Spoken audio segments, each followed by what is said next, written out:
This is the Biblical Unitarian Podcast. Happy New Year and welcome to the Biblical Unitarian Podcast. This is episode 101, entitled Mark's Son of Man Bearing the Father's Glory. As always, the Biblical Unitarian Podcast is the podcast that aims to start conversations about the oneness and unity of God and about the humanity of Jesus. Hopefully our podcast has encouraged you to have those very important conversations.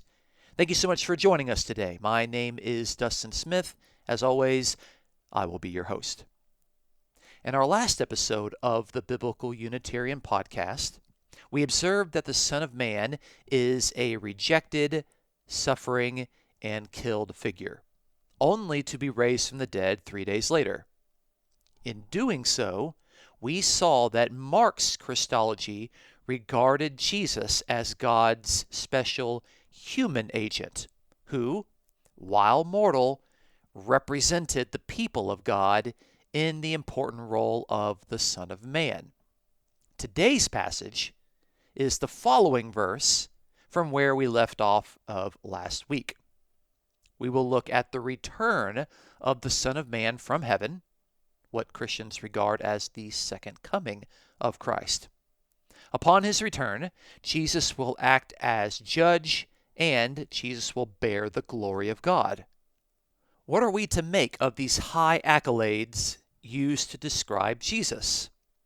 Does depicting Jesus doing the things of God and possessing God's glory make him equal or identical with God? Or is this another case of God sharing his attributes and prerogatives with special human agents? Let's find out on this week's episode of the Biblical Unitarian Podcast. Our first point today is looking at the Son of Man returning as the glorified judge. I'm going to read a passage out of Mark chapter 8 and verse 38. Jesus says, "For whoever is ashamed of me and my words in this adulterous and sinful generation, the Son of Man will also be ashamed of him when he comes in the glory of his Father with the holy angels." That's Mark chapter 8, verse 38. There is actually quite a lot that we can extrapolate from this Son of Man passage. Those who are ashamed of Jesus and his teachings will find a radical reversal on the day of judgment, where the returning Son of Man will be ashamed of them in turn. Yes, the role of judgment has been handed over to Jesus, specifically to Jesus as the Son of Man. Throughout the Hebrew Bible, the vocation of cosmic judge belonged to God alone. But Mark chapter 8, verse 38 depicts Jesus bearing the role of judgment as one who has been shared with him by God. This is yet another indication that God shares his prerogatives with special human agents. Here, that special human agent is the human one, the Son of Man. I should comment and say that it was customary in biblical scholarship a generation or two ago to drive a wedge between Jesus and the Son of Man in this passage, since Jesus talks about himself in the first person, and then he talks about the Son of Man in the third person. But it can be safely concluded that Mark's readers would know exactly who the Son of Man is by this point in the narrative, since the title has exclusively been used as a self-reference for Jesus. It is highly unlikely that Mark's readers would conclude from Mark 8:38 that Jesus and the Son of Man are two distinct persons. That would be strange. Anyways, Jesus describes what can only be the second coming of the Son of Man, accompanied by the angels. It is interesting to note a distinction here between three categories. First, we have Jesus as the Son of Man, that is, as a human being. Second, we have the Father, who has shared his glory with the Son of Man. More on that later. And lastly, we have angels, presumably heavenly angels, since they come out of heaven. Jesus is distinguished from God the Father and from heavenly angels. There is no indication that Jesus speaks of his glorious return to judge as God in the flesh or as Michael the archangel. Jesus plainly depicts his identity as the Son of Man, that is, as a human being. But this is far from a mere man, as some have suggested. This human being has been the beneficiary of God's own glory, which is often neglected, but it's an extremely important point for Mark's Christology. Let's look at that in more detail. Our second point today is the Son of Man as the human agent bearing God's glory. Jesus states that he will come, quote, in the glory of his Father, end quote. In other words, the Father's own glory has been shared with the human being Jesus. This is not Jesus' glory innately. Rather, it is a derived glory from the Father. This is a crucially important point. God's glory is one of his unique attributes that some feel belongs to God alone. For example, Isaiah chapter 42 and verse 8 says that Yahweh will not give his glory to another. But the context in Isaiah 42 depicts the other as idols, with which God surely will not share his glory. The Hebrew Bible does have instances where God, on rare occasions, shares his unique glory with special human agents, thus creating the foundation upon which Mark builds his Christological depiction of Jesus Christ as a human being bearing the attributes and prerogatives typically reserved for God alone. Three passages are important to consider, passages involving Moses, Adam, and the Son of Man. Let's start in Exodus chapters 33 and 34. I'm going to look beginning in Exodus 33, verse 18. Then Moses said, I pray you, show me your glory. And he said, I myself will make all my goodness pass before you, and will proclaim the name of Yahweh before you. And I will be gracious to whom I will be gracious, and show my compassion on whom I will show compassion. But he said, you cannot see my face, for no man can see me and live. Then Yahweh said, behold, there is a place by me, and ye shall stand there on the rocks, and it will come about while my glory is passing by, that I will put you in the cleft of the rock and cover you with my hand until I have passed by. Then I will take my hand away, and you shall see my back, but my face shall not be seen. That's Exodus 33, verse 18 through 23. The passage continues in regard to the glory of Moses in Exodus 34, verse 29, which says, it came about when Moses was coming down from Mount Sinai, and the 2 tablets of testimony were in Moses' hand as he was coming down from the mountain, that Moses did not know that the skin of his face shone because of his speaking with him. That's Exodus 34, verse 29. Clearly, God has shared his glory with Moses to the point where Moses was glowing. His face shone because of the glory that God has shared with him. Let's look at God sharing his glory with Adam in Psalm 8. I'm going to start in verse 3. When I consider your heavens, the work of your fingers, the moon and the stars which you have ordained, what is man that you take thought of him, and the Son of Man that you care for him? Yet you have made him a little lower than God, and you crown him with glory and majesty. That's Psalm 8, verses 3 through 5, to where the original human being, Adam, described as a son of man, was someone that was created a little lower than God, but God crowned Adam with God's own glory and God's own majesty. Let's look also in Daniel chapter 7, verses 13 through 14. I kept looking in the night visions, and behold, with the clouds of heaven, one like a son of man was coming, and he came up to the Ancient of Days, and was presented before him, and to him was given dominion, glory, and a kingdom. That's Daniel 7, verses 13 through 14, where the Son of Man is given from God, God's glory. As we can see, certain special human agents, such as Moses, Adam, and yes, even the Son of Man, are depicted in the Hebrew Bible as recipients of God's own glory. The Daniel 7 passage alone is enough to create an appropriate context wherein the Son of Man in Mark's Gospel is to receive God's own glory. God can share his glory with a special human being.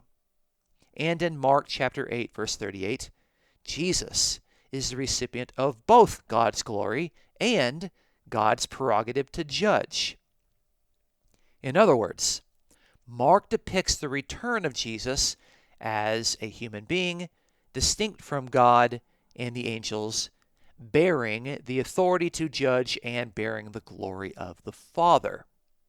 To claim that this is a mere man is simply a refusal to acknowledge the enormous measure of authorization Jesus has in this passage. An authorization that was given to him from the Father. And this Father, according to Mark 8:38, is not just any Father, but the Father of the Son of Man. Let's look into this a little bit further. Our third point today is the Son of Man in relationship with God the Father. Jesus declared plainly that the Son of Man would return in the glory of his Father. This sheds some interesting light on the relationship between the Son of Man and God the Father, information that is often overlooked in casual readings of this passage. God the Father is the Father of the Son of Man. The human Son of Man is, therefore, the Son of the Father. And to be the Son of the Father makes one a son of God. If Mark is portraying Jesus in this passage as both the Son of Man and the Son of God, this effectively combines both titles, marking Jesus out as both the authorized human agent of God as well as the anointed King of Israel. This theological point might be common stock to Christian readers familiar with the New Testament, but it's important to point out that this is something that was not foreseen within the Hebrew Bible. There was no indication in the Hebrew Bible that the anointed Son of God would be one and the same as the agent of God demarcated as the Son of Man in Daniel 7:13. So this connection is an interesting point from that development. It should come as no surprise to astute readers, but it needs to be said every now and then that Son of Man and Son of God are titles, not references to the later Trinitarian two natures theory of Jesus, who is supposedly 100% God and 100% man at the same time. Son of Man, consistently depicted in Mark, is the human being bearing God's authority and prerogatives. The Son of Man is distinct from God, whom we now clearly know is the actual Father of the Son of Man. The Son of God is the King who is anointed by God the Father. In other words, the very definitions of these titles indicate that God is distinct from the Son of Man and the Son of God, since the Father gives his authority to, shares his prerogatives with, and anoints these figures. Mark depicts Jesus as bearing the roles and identities of both the Son of Man and the Son of God. Jesus is the Son of Man and the Son of God, not as two natures, but as two roles, two vocations, two titles. That's a very, very important point for us to remember. We should also not lose sight of the fact that Mark chapter 8, verse 38 comes immediately after Jesus predicted the rejection, suffering, and death of the Son of Man, only to be raised from the dead 3 days later. So the returning Son of Man in the glory of his Father is the same Son of Man who died and was raised to life by his Father. In conclusion, we have observed that Mark's continued depiction of Jesus as the Son of Man within his gospel account consistently portrays an authorized human agent of the one true God, the Father. Mark chapter 8, verse 38 is just one verse, but it actually has a lot of information regarding the Son of Man and the Christological significance the title brings to Jesus Christ. First, we noted that the Son of Man returns from heaven in the role of the judge, carrying forth the prerogative of judging that was typically reserved for God alone in the Hebrew Bible. God has shared this role with the Son of Man, who formerly died and rose from the dead. The resurrected Jesus, when he returns, will still be a human being distinct from God and distinct from the heavenly angels. Second, we observed that the Son of Man comes in the glory of the Father, which indicates that the Father has shared his attribute of glory with this exalted human agent. God has rarely shared his glory with humans in the past. But when it does occur, these humans are special agents of God, such as Adam and Moses. Visions of the Son of Man depicted in Daniel chapter 7 also portray the human agent of God as the recipient of God's glory. Jesus' return will be a glorious return because Jesus will bear the derived glory that the Father has shared with the Son of Man.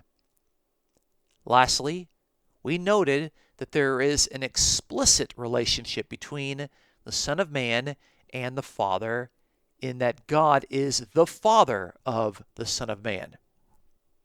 Not only does this set forth a hierarchy between God and Jesus, but it also marks Jesus out as a son of his Father. To be the Son of God is another Christological title, referencing the anointed King of Israel.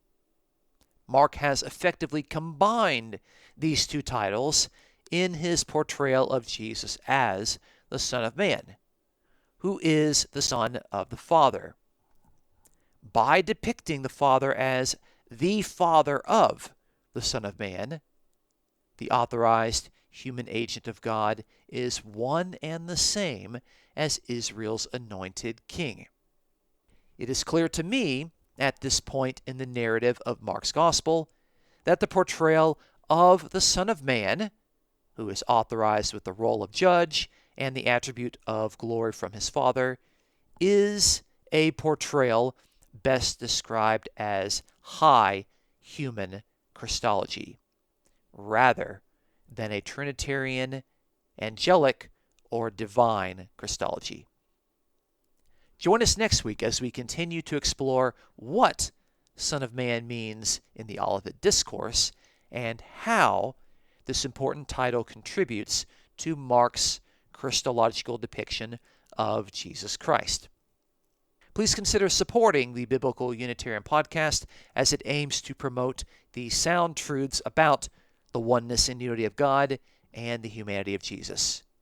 You can check out this episode's description for a PayPal link. Thank you so much for joining us at the Biblical Unitarian Podcast. My name is Dustin Smith. Until next time, you folks take care and have a Happy New Year.